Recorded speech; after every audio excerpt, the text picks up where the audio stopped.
प्रिय छात्रों, नमस्ते। आपने अपने घर के आजू बाजू में या अपने गांव में या बहुत सारे अपने आप्त स्वकीय या मित्रों में ऐसे लोग देखे होंगे जो हमेशा सोचते रहते हैं कि अब कुछ इस जीवन में राम नहीं रहा है, सब कुछ बिगड़ चुका है। सब लोग एक दूसरे के साथ झूठ फरेब का व्यवसाय कर रहे हैं। यहाँ ईमानदार आदमी का कुछ नहीं है, सब कुछ बेईमानी से बेईमानी चल रही है। ऐसे निराशा युक्त भाषा बोलने वाले आपने बहुत सारे सुने होंगे। तो ऐसों के लिए, ऐसे लोगों के लिए अपनी वसंत भाग 3 में एक निबंध है जिसके रचनाकार है आचार्य हजारी प्रसाद द्विवेदी। उस निबंध का शीर्षक है क्या निराश हुआ जाए। लेखक ने प्रश्न पूछा है लगभग क्या निराश हुआ जाए। इसका उत्तर है नहीं। यानी उत्तर लक्षी प्रश्न इस पाठ का शीर्षक है। क्या निराश हुआ जाए, इसका उत्तर है नहीं। यानी कहीं ना कहीं लेखक को इस संसार में, इस दुनिया में, इस देश में आशा नजर आ रही है। जीवन के प्रति आस्था निर्माण करने वाला ये पाठ, क्या निराश हुआ जाए। वर्तमान समय में आप देखते हैं कि सारे समाचार पत्र, टीवी, जब भी आप शुरू करोगे टीवी के समाचारों में आपको चोरी, डकैती, खून खराबा, यहां तक कि आज के सिनेमा में भी यही दिखाया जा रहा है। सिनेमा एक साहित्य का प्रकार है, साहित्य का प्रकार समझेंगे तो प्रेमचंद के वचन के अनुसार साहित्य समाज का दर्पण होता है। तो समाज में जो घटित होता है वो साहित्य दिखाता है। सिनेमा में भी समाज में जो घटित हो रहा है वही दिखाया जा रहा है। तो ये सब देखने के बाद सामान्य व्यक्ति निराश हो जाता है। तो ऐसे निराश मन के भीतर आशा जगाने के लिए हजारी प्रसाद जी ने क्या निराश हुआ जाए यह निबंध हम लोगों के सामने रखा है। कि आरोप प्रत्यारोप चलते जा रहे हैं, चल रहे हैं। ऐसा ही वातावरण है कि देश में कोई ईमानदार आदमी ही नहीं रह गया है। हर व्यक्ति संदेह की दृष्टि से देखा जा रहा है। जो जितने ऊंचे पद पर है उतने ही अधिक दोषी दिखाई दे रहे हैं। दोषों को बढ़ा चढ़ाकर दिखाया जा रहा है। एक दृष्टिकोण बन गया है सबका। एक ने किसी को बुरा कहा, सारे लोग उसको बुरा ही बुरा कहते रहते। परंतु सब कुछ यही चल रहा है क्या? यह देश, इस देश के महान मनीषी लोग, जो महान ऋषि मुनि, इन्होंने वो जो प्राचीन काल का जैसा भारत देश है, वर्तमान में भी वैसा या भविष्य में भी वैसा होना चाहिए, इस बारे में हमारे महात्मा गांधी, रविंद्रनाथ ठाकुर, मदन मोहन मालवीय, इन्होंने सोचा था। मदन मोहन मालवीय तो महान संस्कृति सभ्य भारतवर्ष कहते थे अपने देश को।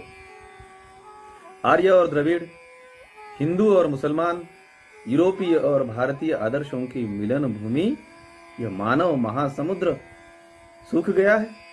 नहीं, बिल्कुल सूखा नहीं है। लेखक का मन कहता है कि ऐसा कभी हो ही नहीं सकता। हमारे ऋषि मुनियों ने, हमारे महान मनीषियों ने, हमारे महान विचारकों ने जिस भारत की कल्पना की थी, जिस भारत की कल्पना की थी, वह अतीत के गर्त में डूबा नहीं है। वह तो विश्व गुरु बनने जा रहा है। लोग एक दूसरे पर प्रत्यारोप कर रहे हैं, आरोप प्रत्यारोप कर रहे हैं। सामान्य लोगों के मन में आजू बाजू का वातावरण देखकर कोई एकाध घटनाएं घटती है। ऐसी दुर्घटनाएं कितनी बार होती है? दुर्घटनाएं एक आध बार होती है। तो जीवन के बारे में कुछ गलत घटित होता है, कोई नकारात्मक यदि घटित होता है तो उसको दुर्घटना ही तो कहा जाए।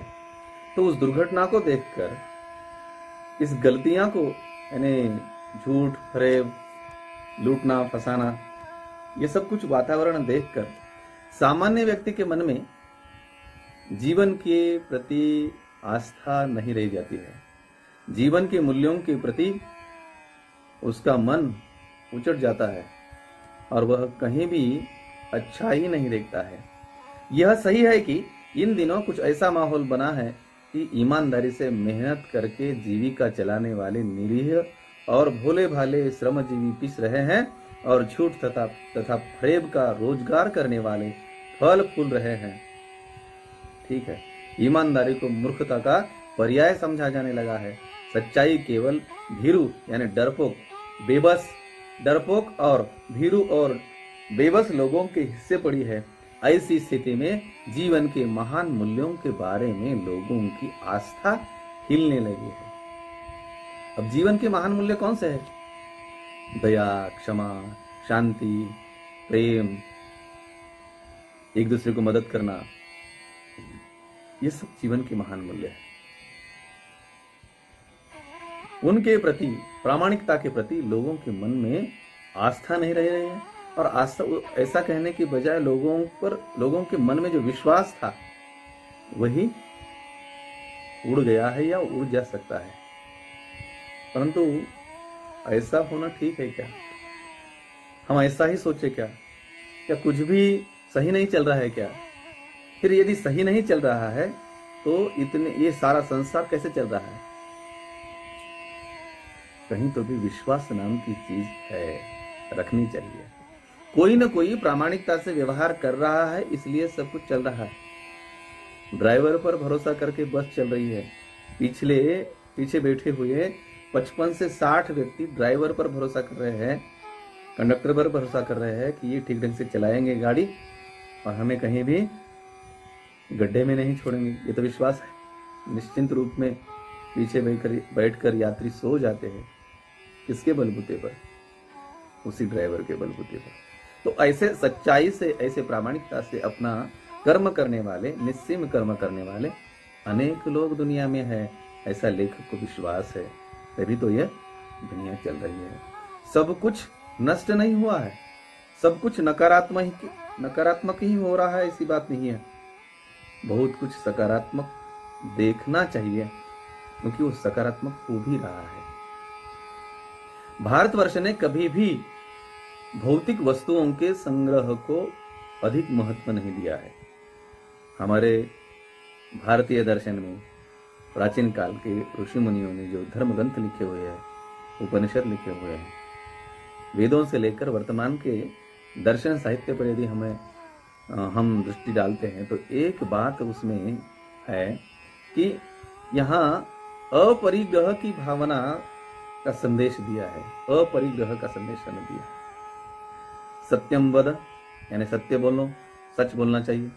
धर्मम चर यानी अपने धर्म के अनुसार व्यवहार करना चाहिए। धर्म यानी मैं कर्तव्य मानता हूं, तो अपना कर्तव्य निभाना चाहिए। धर्मम चर सत्यम वद अपरिग्रह यानी जितना आवश्यक है, जितनी वस्तुएं आवश्यक है, जितना कुछ आवश्यक है हमारे जीवन जीने लायक, जीवन जीने हेतु, उतना ही वस्तु का संकलन करे, न कि अत्याधिक। यदि भौतिक वस्तुओं के गिरफ्त में व्यक्तित्व आ जाता है तो व्यक्तित्व समाप्त हो जाता है। प्राचीन काल के हमारे सारे धर्म ग्रंथ यही तो बताते हैं। एक कथा बताई जाती है। एक ऋषि था, तो ऋषि तपस्या में मग्न रहता था और इतनी महान तपस्या वो ऋषि कर रहे थे कि उसके कारण इंद्र का आसन डावाडोल होने लगा। इंद्र को भय निर्माण हो गया मन में, मेरा आसन चला जाएगा, इंद्रपद मेरा चला जाएगा। तब वो इंद्र ऋषि की तपस्या को भंग करने के लिए क्या करता है? एक राजा का रूप धारण करके उस ऋषि के आश्रम में चला जाता है और जानबूझकर अपनी तलवार उस ऋषि के आश्रम में भूल जाता है, भूल जाने का नाटक करता है और वो प्रातः काल में चला जाता है, परंतु उसकी रत्न जड़ित तलवार उस ऋषि के आश्रम में रह जाती है। अब क्या करे ऋषि? वो राजा तो चला गया। तो जहां गंगा का स्नान करने के लिए प्रातः काल में वो चला जाता ऋषि, तब अपने साथ ही वो तलवार लेकर जाती, क्योंकि तलवार आश्रम से कोई उठा कर लेकर गया तो दूसरे की संपत्ति है, दूसरे की वस्तु है, तो कोई उठा कर लेकर गया तो इसलिए नहाने जाने के लिए भी वो साथ में अपनी तलवार लेकर जाते। पूजा करते समय भी वो तलवार अपने साथ रखते, यानी जो जो काम कर रहे हैं वो पूरा तलवार को केंद्रित करके सब कुछ कर रहे हैं। पूजा, ध्यान, धारणा सब एकदम ऋषि एकदम डिस्टर्ब हो गए। धीरे धीरे धीरे धीरे तलवार में ही मन लगने लगा है और अपनी ध्यान धारणा, अपनी तपस्या से उनका मन धीरे धीरे हट रहा है। और एक समय ऐसा आ गया कि पूर्णतः ऋषि का तपोभंग हुआ है। कहने का तात्पर्य है इस कथा से हमें क्या लेना है कि वस्तुओं के संकलन में यदि, वस्तुओं के गिरफ्त में यदि चले जाओगे तो अपना सब कुछ नष्ट करोगे, अपना व्यक्तित्व गायब हो जाएगा, पूरे कामों में किसी में मन नहीं लगेगा, वस्तुमयी हो जाएंगे। बिछाना बिछाने में ही रात बीत जाएगी तो सोओगे कब? तो इसलिए हमारे भारतीय दर्शन में अपरिग्रह की बात बताई है, बहुत ही सुंदर है मित्रों।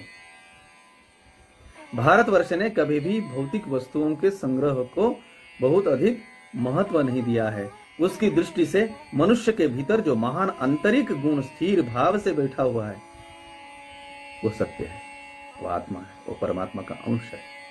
भगवत गीता में कहा है कि ममेवांशो जीवलोके जीवभूता सनातन, यानी ये सारा जगत, सारे जगत में जो भी प्राणी है मेरा ही अंश है। अहम वैश्वानरो भूत्वा प्राणिनाम देहमाश्रित, मैं हर प्राणी के भीतर निवास करता हूं। तो ये जो सत्य है वह चरम और परम माना है भारतीय दर्शन में। लोभ, मोह, काम, क्रोध आदि विचार मनुष्य में स्वाभाविक रूप में विद्यमान रहते हैं। नकार नहीं सकते हम। काम, क्रोध, लोभ, मोह, मद, मत्सर, इनको भारतीय दर्शन में षड्रिपु कहा है। रिपु का अर्थ शत्रु होता है। हरेक के मन में ये सब कुछ है, हरेक प्राणी में है, काम, क्रोध, लोभ, मोह, मद, मत्सर, है ना। पर इन्हीं को प्रधान शक्ति मानना नहीं चाहिए, इन्हीं के बलबूते पर आगे बढ़ना नहीं चाहिए। हमारी संस्कृति ने संयम के रस्सी से इन्हें बांध कर रखना चाहिए, ऐसा संदेश दिया है ना।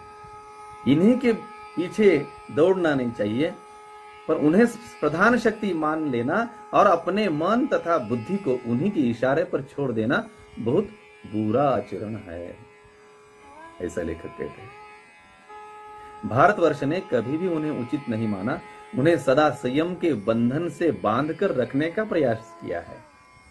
परंतु भूख की उपेक्षा नहीं की जा सकती, बीमार के लिए दवा की उपेक्षा नहीं की जा सकती, गुमराह को ठीक रास्ते पर लाने की उपेक्षा नहीं की जा सकती है ना। यदि किसी का मन मोह के पीछे दौड़ रहा है तो उसको मोह के पीछे दौड़ने से रोकने के लिए उपदेश किया जा सकता है, उसको दुरुस्त किया जा सकता है। बीमार के लिए दवा देकर उसका स्वास्थ्य लौटाया जा सकता है ना।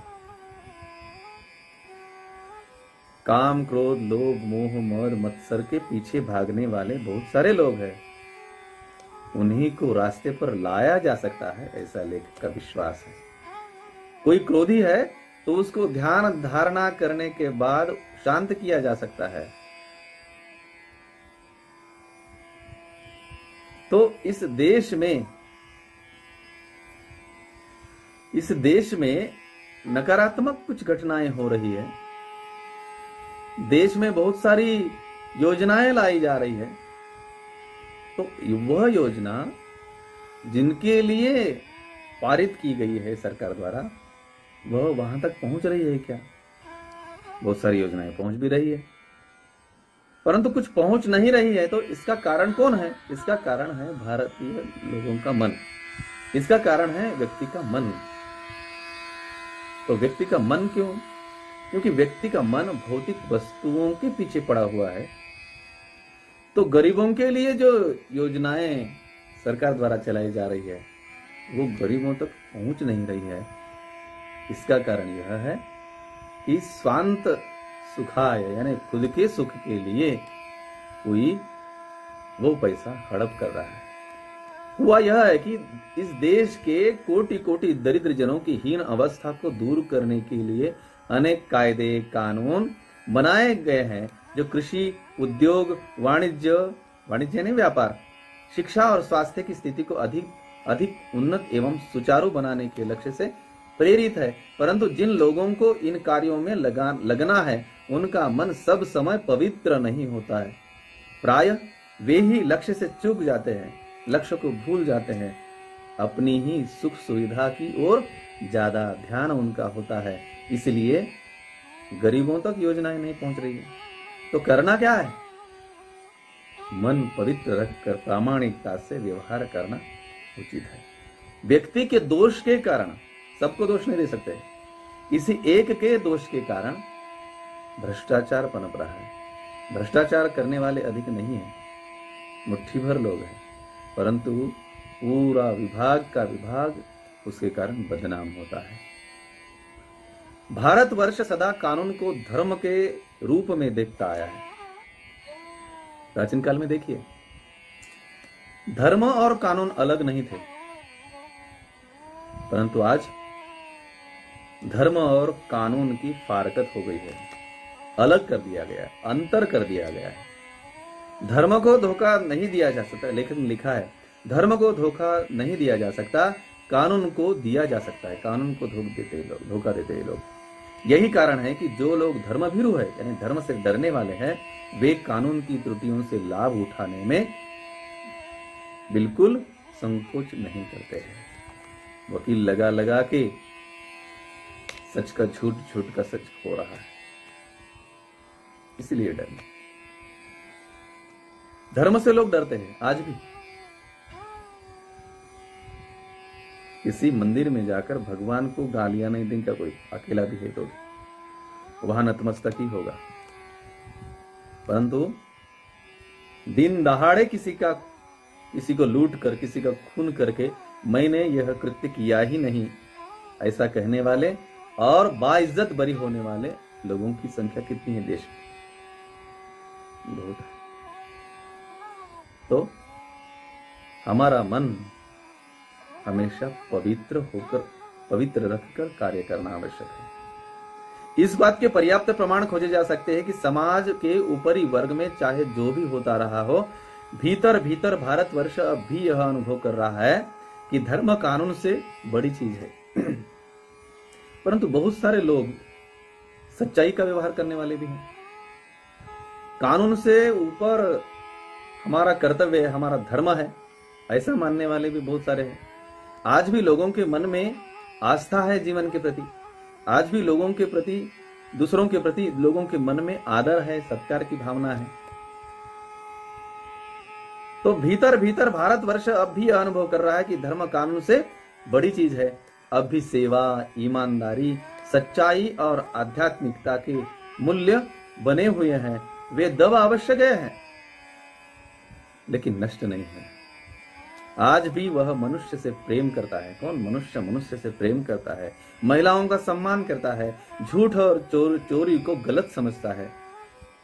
समाचार पत्रों में कोई गलत घटित होने का समाचार आ जाता है, किसी को किसी ने फंसाया है, भ्रष्टाचार किया है किसी ने, सभी उसका सम्मान करते हैं, सबको अच्छा लगता है।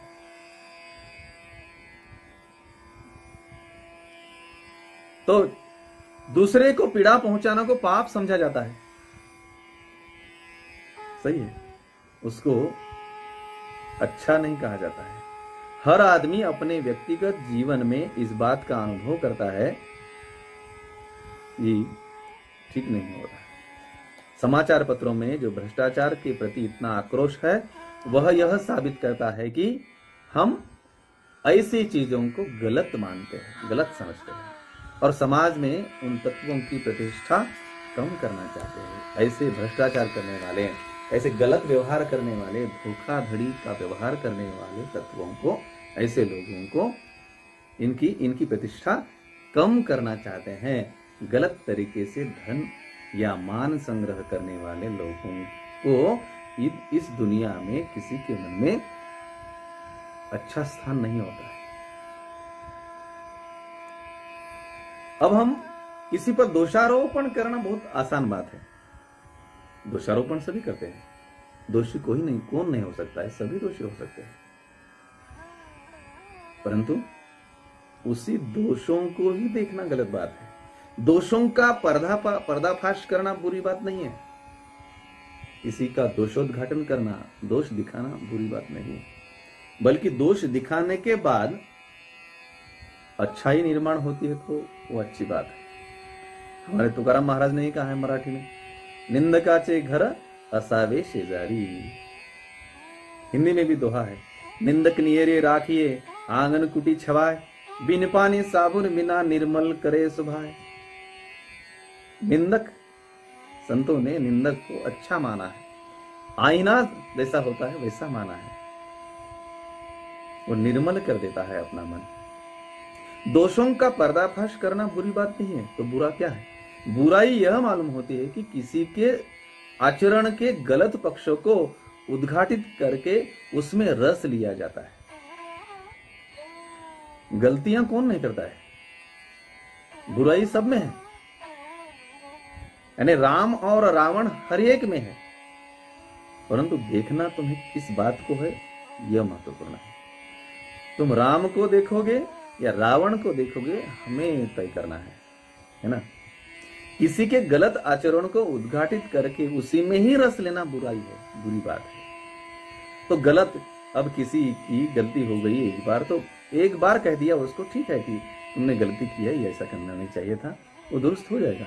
परंतु जब भी वह मिलता है, जब भी वह दिखाई दे, सारा गांव, सारा विद्यालय, सारा महाविद्यालय, सारा संसार उसको हमेशा टोकता ही रहता है, वो चोर है, वो डकैत है, वो फालतू है, वो पत्थर है, जो भी है, गलत कहते रहते हैं। तो एक दिन वो क्या सोचेगा पता है? वो एक दिन सोचेगा मैं कैसा ही व्यवहार करूं, अच्छा व्यवहार करूं या बुरा ही व्यवहार करूं, मुझे बुरा ही कहते हैं तो मैं बुरा ही बन जाऊंगा। हो सकता है एक दिन वो पागल बन जाए। तो इसलिए किसी के दोषों का उद्घाटन करना गलत बात नहीं है, परंतु दोष दिखाकर उसी दोष का चर्वित चर्वन करके वही चर्चा करना सबसे भयानक बुरी बात है। किसी के आचरण के गलत पक्ष को उद्घाटित करके उसमें रस लिया जाता है और दोषोद्घाटन को ही, यानी दोष बताने को, दोष का उद्घाटन करने को ही एकमात्र कर्तव्य माना जाता है। बुराई रस लेने में, यानी बुराई में रस लेना बुरी बात है, ठीक है। अच्छाई में उतना ही रस लेकर उजागर न करना, उससे भी बुरी बात बताई है लेखक ने। बुराई में रस लेकर वही चर्वित चर्वन, वही चर्चा करना, ये बुरी बात है। परंतु उसके भीतर जो कुछ अच्छाई है, अच्छाई भी दिखनी चाहिए ना। हर एक में अच्छाई है, बुराई है। जैसे जीवन में दिन और रात होती है ना, उसी तरह व्यक्तित्व में भी अच्छाई और बुराई होती है। परंतु उसी बुराई को हमेशा देखते रहना, उसके भीतर की अच्छाई को न देखकर उसकी अच्छाई को उद्घाटित न करना, ये तो और भी ज्यादा बुरा माना है लेखक ने। सैकड़ों घटनाएं ऐसी घटती है जिन्हें उजागर करने से लोक चित्त में अच्छाई के प्रति अच्छी भावना जागती है।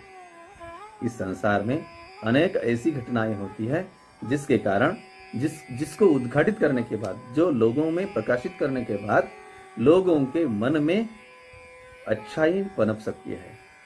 उदाहरण के रूप में किसी को पुरस्कार मिला है, पुरस्कार की भी बातें हम पढ़ते हैं समाचार पत्रों में, तो किसी के मन में भी वैसा कार्य करने का मन में विचार हो सकता है, ठीक है। इसलिए लेखक का कहना है कि सब कुछ बुरा हो रहा है इस दुनिया में नहीं है, कहीं न कहीं आशा नाम की चीज लेखक के मन में है इस संसार को लेकर। इसलिए दो कुछ उनके जीवन में घटित दो घटनाएं बताई है। तो वो रेलवे स्टेशन पर टिकट लेने की वो रेलवे स्टेशन की घटनाएं, और एक घटना है वो बस की यात्रा के समय, यानी बस में सफर करते समय की है। वे दोनों कहानियां आपने पढ़ी होंगी, परंतु उसमें एक बात लेखक बताना चाहता है कि सच्चाई कहीं ना कहीं है। स्टेशन पर जो कुछ पैसे उस स्टेशन पर टिकट देने वाले के पास रह जाते उस काउंटर पे, तो वो आदमी उसे ढूंढते ढूंढते आ जाता है, तो वो उसके हाथ में कुछ बचे हुए पैसे, बाकी पैसे उसे लौटाता है। एक समाधान का भाव उसके चेहरे पर लेखक देखता है।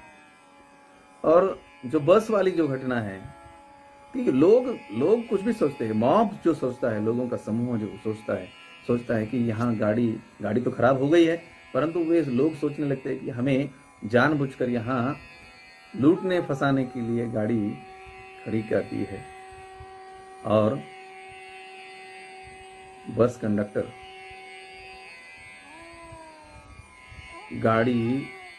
दूसरी गाड़ी लाने के लिए, मदद लाने के लिए वहां से वह साइकिल लेकर चलता है।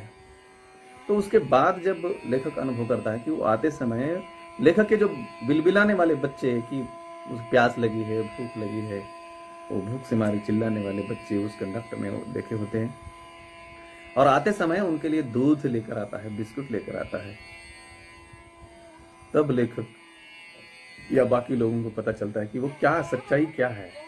वे लूटने फंसाने वाले लोग नहीं है, वो बाद में पता चलता है।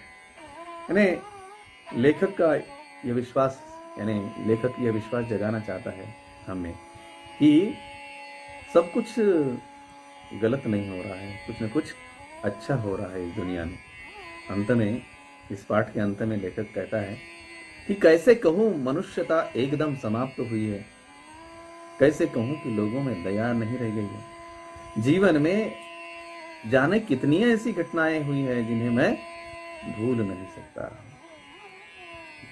ठगा भी गया हूं, धोखा भी खाया है, परंतु बहुत कम स्थलों पर विश्वासघात नाम की चीज मिलती है।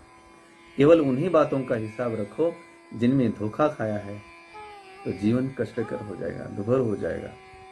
गलत ही जीवन में हुआ है, उन्हीं बातों को यदि हम याद रखकर जीवन जिएंगे तो हमारा जीवन नष्ट हो जाएगा। जीवन का सुख चैन हम पूरा भूल जाएंगे, जीवन दुखमय हो जाएगा। स्वर्ग बनाना भी हमारे ही हाथ में है, नरक बनाना भी हमारे ही हाथ में इस जीवन को। तो क्या करना है, यह हमने सोचना है। निराश मन को ढाढ़स दिया है और हिम्मत, हाँ लेखक कह रहे हैं, जिनमें धोखा खाया है तो परंतु ऐसी घटनाएं बहुत ही कम नहीं है जब लोगों ने अकारण सहायता की है, निराश मन को ढाढ़स दिया है और हिम्मत बंधाई है। कविवर रविंद्रनाथ ठाकुर ने अपने प्रार्थना गीत में भगवान से प्रार्थना की थी कि संसार में केवल नुकसान ही उठाना पड़े, धोखा ही खाना पड़े, तो ऐसे अवसरों पर हे प्रभु मुझे ऐसी शक्ति दो कि मैं तुम्हारे ऊपर संदेह न करूं। यानी सुख भी उसने दिया है, सुख उसने दिया है, सुख उसने दिया है तो दुख भी उसने दिया है। यानी सुख उसने दिया है, यानी वो कौन? ईश्वर। सुख ईश्वर ने दिया है तो हम उसको धन्यवाद देते हैं। और हमें हमारे जीवन में कभी दुख आ जाता है तो हम भगवान पर संदेह करने लगते हैं। तो रविंद्रनाथ ठाकुर की उस कविता में बताया है कि मुझे नुकसान उठाना पड़े, धोखा ही खाना पड़े, तो हे प्रभु मुझ में ऐसी शक्ति दो कि मैं तुम्हारे ऊपर संदेह न कर सकूं। तुम्हारे ऊपर का जो विश्वास है मेरे मन में वैसा ही बना रहे। यह ईश्वर की ओर मांग कर रहे हैं। मनुष्य की बनाई विधियां गलत नतीजे तक पहुंच रही है, तो इन्हें बदलना होगा। कौन बदलेगा?